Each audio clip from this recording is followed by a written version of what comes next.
Thank you for being a friend. Travel down the road and back again. Your heart is true, you're a pal and a confidant. Welcome to Tarmac Life.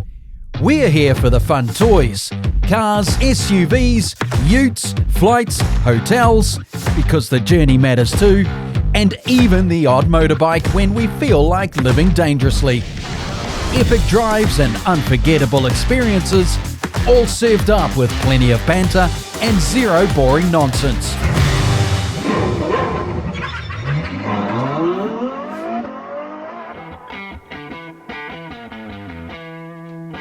On tonight's show, we have an episode of Icons, revised for the modern era. We review Volkswagen's new all-electric ID.Buzz GTX. The electrified Mercedes-Benz G580 has our heads in a spin. Ford's sticking to its guns with the new Mustang GT V8. And then, as we look forward to summer, our tips will have you road trip ready.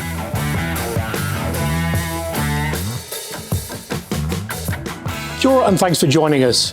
I'm going to begin tonight by talking about, or actually with a rant, and it actually relates back to one of our previous episodes where we brought to light the fact that NZTA were taking over the safety cameras out there. In a recent report, they've managed to capture 80,000 infringements and generated around about $5 million worth of revenue in just 2 months. It's crazy.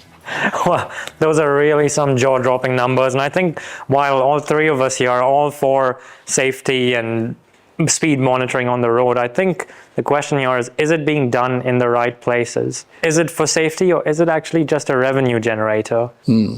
We'll let you answer that question, but for now, I think we have to say, can we please have the police back? And we don't mean the band, but if you're feeling nostalgic, this is the show for you, because tonight we start by reviewing the hippie van that has made a comeback in the form of the ID.Buzz, and the GTX no less. That's up next. It was 75 years ago when Volkswagen first launched the Kombi, or the Combinations Kraftwagen.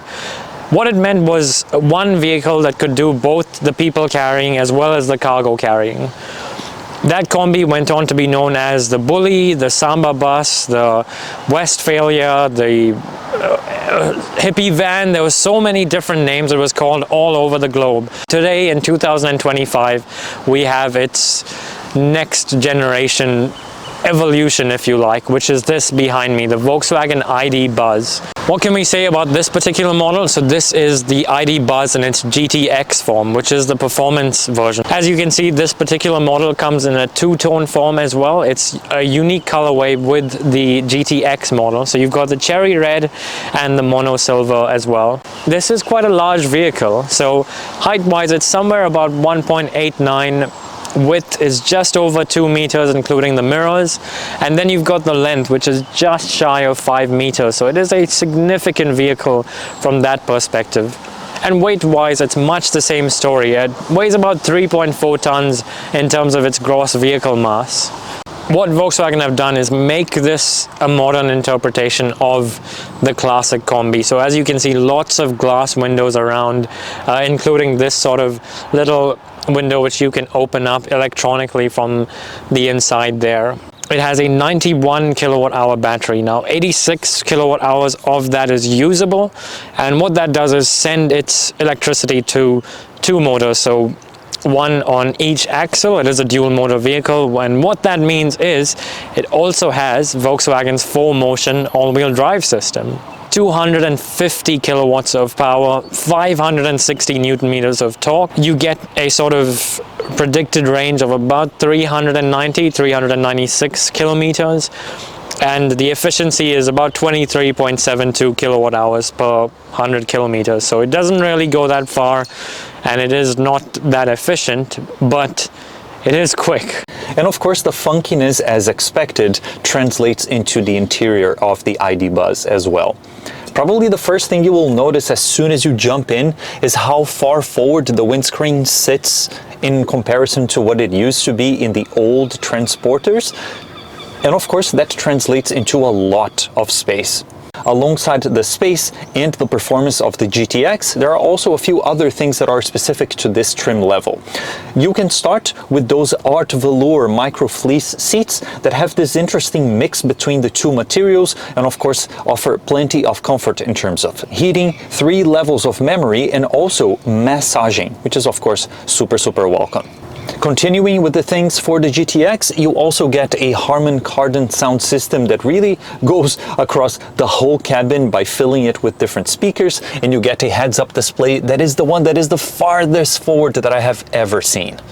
And then in terms of the technology, it is a very familiar implementation here that we have seen in other vehicles of the brand, which is a good and a bad thing, because we all know that VW got a little bit of pushback with a few of their choices, but it's really good to see that they're actually improving as time goes by.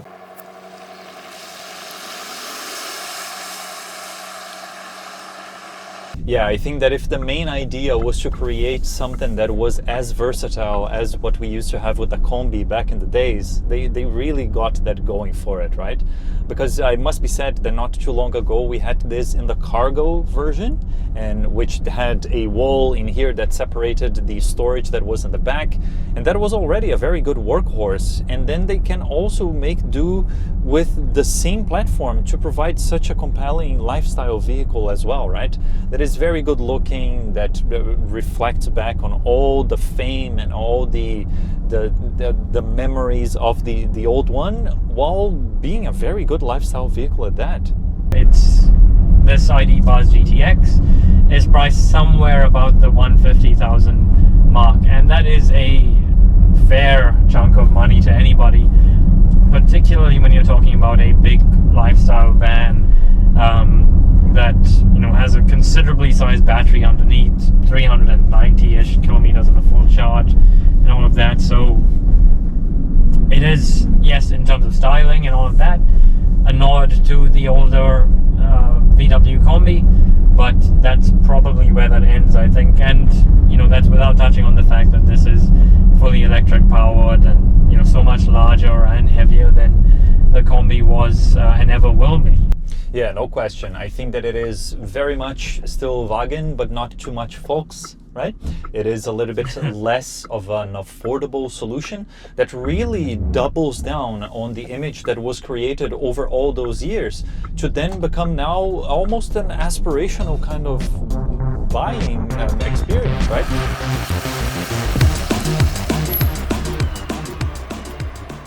Man, that looked like a lot of fun. A people mover that's electrified, modernized, and ridiculously fast. I have to say, though, it doesn't make sense to me. That's actually a really good question, because, well, not everything in the world has to make sense, right? And it's often the cars that, well, were crazy out there that really became the ones that imprinted themselves into our memories and made themselves enduring. And I have to say, while it's crazy, but it is just so much of fun. A fast electric van, you leave the cars in the dust, although its price tag makes a little bit less sense, but let's leave that for another day. And if you're enjoying this retro revival theme, stay tuned, because on Dave's latest holiday, he goes to Cowdy Bay to try out the Mercedes EQ-powered G580. That's on after the break. Jimny 5-door from Suzuki. Epic destinations. Legendary journeys.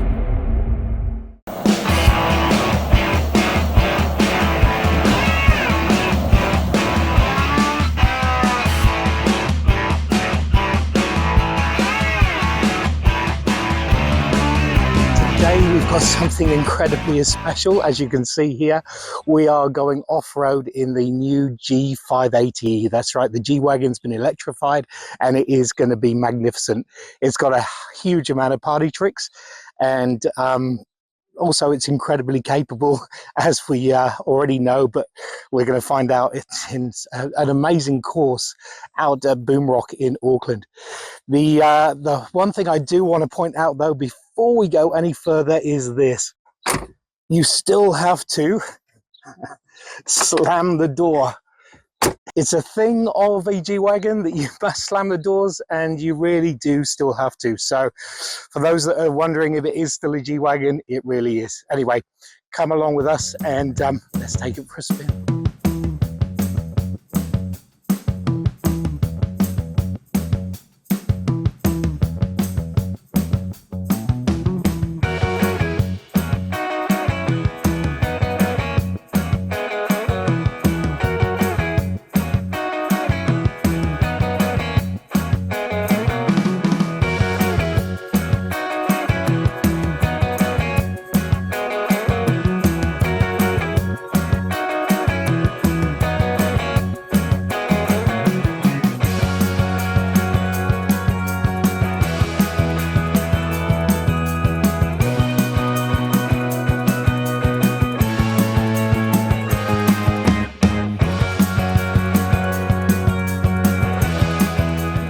So as you can see, we've been given the G580 a really good run around. But the big thing about it is that because it's sort of got the iconic G-Wagon behind it, it's got to, or the 1979 G-Wagon sort of heritage behind it, it has to be good in three particular ways. One, it has to be great off-road. It also has to be sort of unlimited in its options. So this one comes with the manufacturer stuff behind it, so you can really accessorize it up to, I think it's around about 600,000 different unique bits to make it your own. And it also has to have plenty of sort of oomph, and I think it's got 432 kilowatts of power or something, and 1100 newton meters of torque. So this really will go anywhere and do anything. And it does actually take the cake when it comes to the likes of off-road, because it's got a better weighting depth. It's got an individual motor on each wheel, so it can spin on its own axis. It can turn like you would not believe. Its turning circle is amazing, and also the fact that it will climb up hills with blatant disregard for what's below it, because it's just simple in what it goes about its business. It's also quick off on the road as well, so I think it's sub 5 seconds 0 to 100, so 4 point something, which is just remarkable as well. So there's so much power and so much oomph behind it. Looking around, as you can see, it's very we've made it very dirty, but you've got the Mercedes grille, which this actually can be sort of illuminated, so there's an option from there. You've obviously got your LED headlights, very much and more of a, although it's got the iconic shape, it is actually been given a little bit more sort of aerodynamics. So the bonnet's a little bit bigger, or a little bit more raised. There's also down the back here, you have a little air inlet that actually stops some of the, or sorry, allows some of the airflow around. But on the whole, you go, well, it's just it's just a G-Wagon. And that's not a bad thing at all. The other thing around the rear, you don't have any towing capabilities, because it is, she's quite a hefty beast. So around about 3.5 tons, just under. So there's also no spare wheel. I think there is an option that's coming later on, but this is just a little pack that you can put your charger cable. And in terms of battery, so what you have is a 116 kilowatt hour usable battery that actually comes into the ladder frame that's underneath, which is very cool. It will do up to 11 kilowatts of AC power and 200 kilowatts of DC power. And Mercedes are saying that you can basically get 516 kilometers of range, or WLTP of 450, which is again awesome. In terms of battery protection, underneath here, I'm not going to venture under because we have actually been all over the place and got very dirty. But essentially there is a protective plate that's 26 millimeters thick, and it's all made of a carbon composite, so it's very tough and also quite light. I think it weighs about 60 kilograms, so very protected and very safe. Then you step inside. But of particular note, when you go into here, is you've got your drive modes down here. So as you flick through, you've got trail, you've got comfort, you've got sport.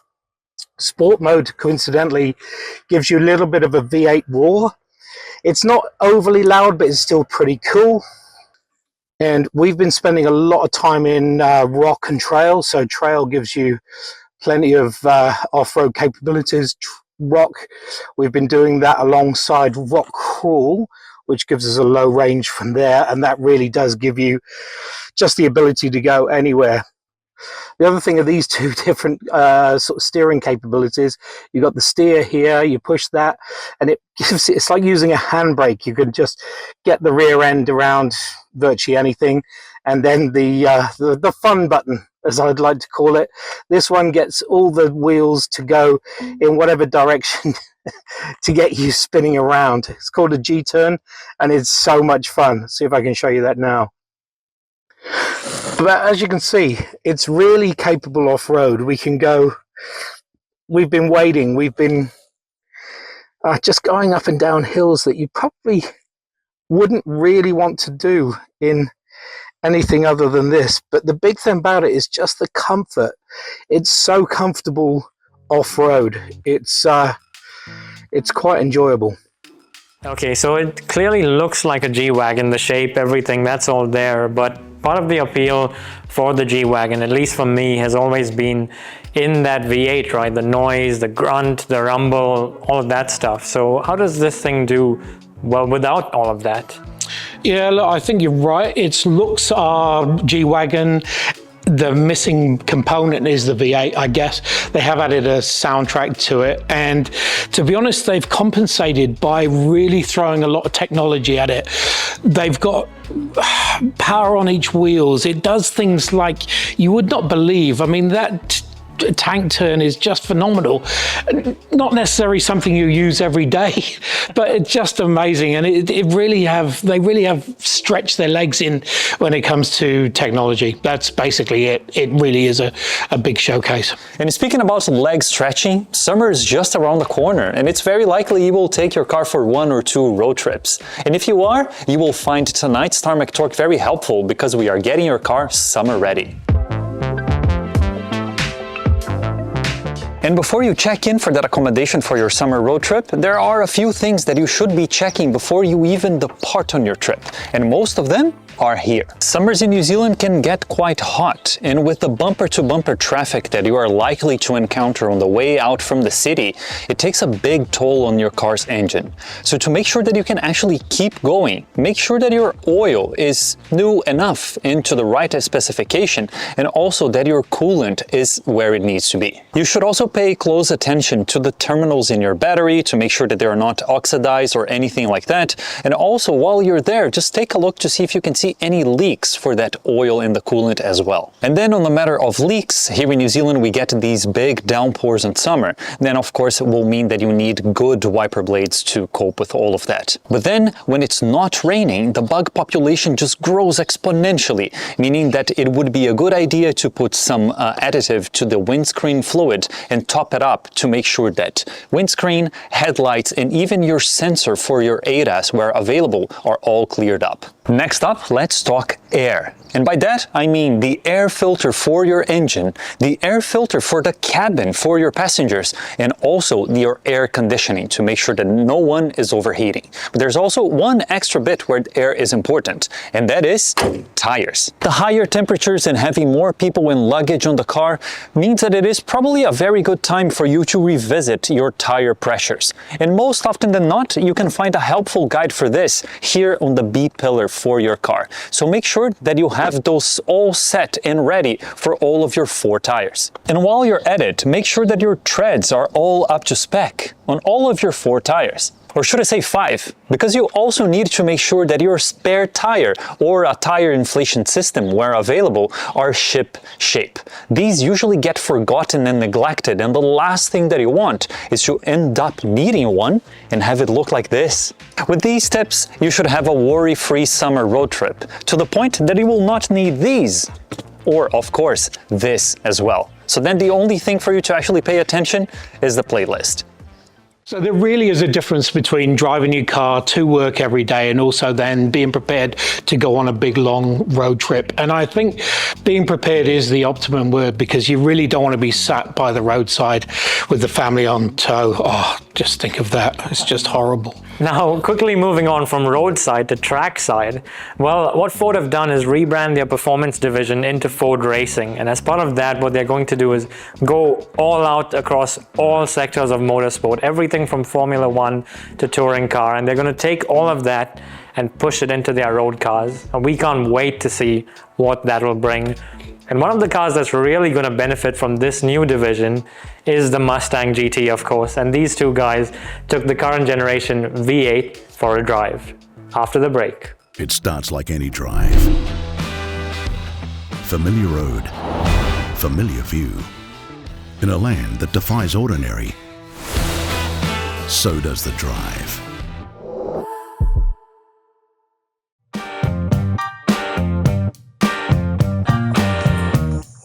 Look at that, a lovely welcoming greet from the new 7th generation Mustang. Ford have actually brought back the V8, and it's a soundtrack that you just can't stop listening to. This new model, what we've got is this very low brow across the front here, so it does give that sort of menacing look, and also tri-bar headlights here, and actually tri-bar at the back, but again, we'll get to that in a while. There's plenty of venting coming through to keep this engine very, very cool, or as cool as it is, and also you've got a really low splitter or redesigned splitter up the front. Again, try to get plenty of air and stuff into this monstrous engine. And the other thing, look, new vents, lovely new vents. Who doesn't want vents in their bonnet? The wheels themselves, we have 19 by 9s on the front and 19 by 9.5s on the back. So more oomph at the rear, and that actually comes with part of the extended sort of wheel arches back there. They've really enhanced the rear. Wider arches here, and also this sloping back here to a flip tail, and that's really emphasizing the 1960s or back when it first came out. So more of a heritage sort of rear end. This is now really elongated around here, so it's much more of a steeper sort of cliff top here, and really does hark back to the older vehicles. And also the rear diffuser has been sort of changed as well, so you've got again a little bit more of wind disruption. And the other thing, quad exhaust tips, look at those, a 5-litre Gen 4 V8, and it's magnificent. It is more powerful. They've festled with it a little bit, so they've added some dual air intakes and dual throttle bodies. It really does have a little bit more oomph to it. It's got 362 kilowatts of power and 567 newton meters of torque. So it really does take this vehicle off the mark very well, but more, it's just got that lovely, lovely tone. If you're worried about fuel economy, you've really, really missed the point, because it is quite hefty, but honestly, if that's your thing, then you've lost the plot too. Inside of the Mustang, now what you can find is a mix between all the things that the Mustang has been famous for its heritage, but also some modern touches to make it more 2024, 2025. But what that means is that you then lose that double cowl implementation for the dash that we have been seeing for Mustangs of old. However, in an effort to try and still bring a few other elements, you have this lovely gear selector here that has a very sort of a vintage look to it in this thing. That is a super interesting combination of an old parking brake selector that actually works in a more modern way. In terms of space, I would say that it is good for me, considering that I am basically crushing the seats back there. They're useless. They should be considered something for you to just chuck luggage or backpack in there. I don't think you should put anyone that you like in those back seats. So the path that Ford took here for the new Mustang is something that I really, really like. You can see here that as I flick between the driving modes, you get these lovely animations that you usually get in other Ford cars as well, but here they're just so much cooler. But you can also take this one step further by coming to this My Mustang menu that you have here on the center display. Probably the best party trick for the car is if you come here to the cluster theme that you can customize even further than normal. Right now, I am in the normal driving mode, and this is how the screen looks like. But if I come to Sport, we then get a little bit more of a sporty view, nothing too crazy, nothing too different than what we've seen before. The racetrack mode is really, really cool. It focuses on the tachometer and brings the information that you would be concerned when going to the track. If you really want to bring it back to that dual cowl kind of view, you can bring the vintage gauges from the classic Mustangs from the 60s. If you want to go a little bit more modern, back from the Fox body was the talk of the city, you can go for the Fox body as well. And the last one is the SVT Cobra. Ford has taken many steps towards making the Mustang, at least in this GT form that we have here, very geared towards the enthusiast or the person that is concerned with the heritage and all the things that Mustangs have always been famous for. So I'll just let the soundtrack do the talking. Yeah, and on that, you can actually have the V8 soundtrack or exhaust note just slightly quieter, but why would you bother? On the flip side, you can drive this like a normal human being.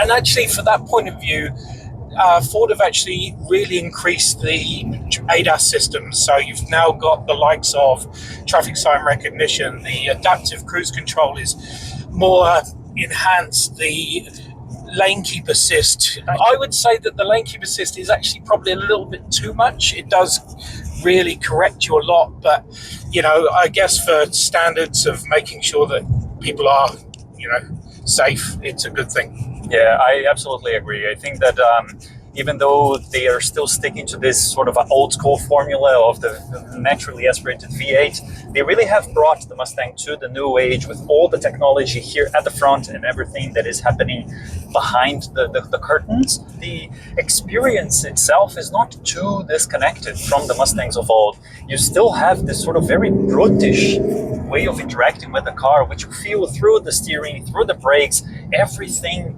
feels a little bit more connected than the other sort of cars that you see, especially the ones with this kind of power. Harry didn't touch on it earlier, but this has got something like 12 speakers in the stereo system, but I haven't touched it because it's got that note that you just love. It is a car that you are buying the engine. You just happen to get a car wrapped around it. You're completely correct. There are not many other naturally aspirated V8 cars out there in the market, especially one with an engine that has this much character and this much charm attached to it. And when you have all the heritage that comes with it, I think it is exactly what Mustang people would be expecting from a modern car of this lineage. I've got to say, it's really cool to see, despite everything that's going on with the world and the car industry, that the Mustang, not only the Mustang, but in its V8 form, still continues to live on. I mean, how about that for a blast from the past? Absolutely. Long live the V8. That is a car, that is an engine that comes with a car wrapped around it. And I find it so interesting. And I tell everyone that I had that car for a week. And it was only on the last day that I tried out the sound system. That's how great that V8 is. I'm a big fan and I'm happy it exists. Anyway, what did we learn on tonight's retro episode? If you have a Mustang V8, you don't need a sound system. But also, if you are more into electrified icons, the Mercedes 580 will take you in a spin. And if you want to go on a nostalgic road trip, you have the ID.Buzz, which is EV and also very, very quick. And also, if you are going for a road trip, make sure you handle our top tips as to make sure your vehicle is road trip ready. Thanks for watching. See you next week.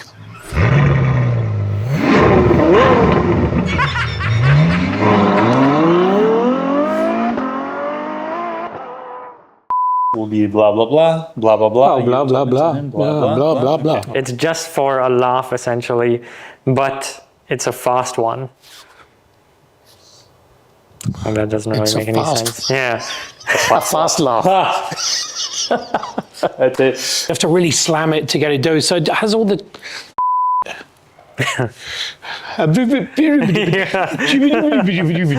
They've compromised, or no, sorry, they haven't compromised. They've made up for it. Compensated? Compensated, that's the word, yeah. You're better at English today. And everything, really. You're my hero today. That's the whole point of it. It's nothing, not everything. Frontier cross. Yeah, exactly. Use the tips we are going to give in Tarmac Torque to... No. At last, he's up. Yeah. Yeah. It's not after the break, is it? No.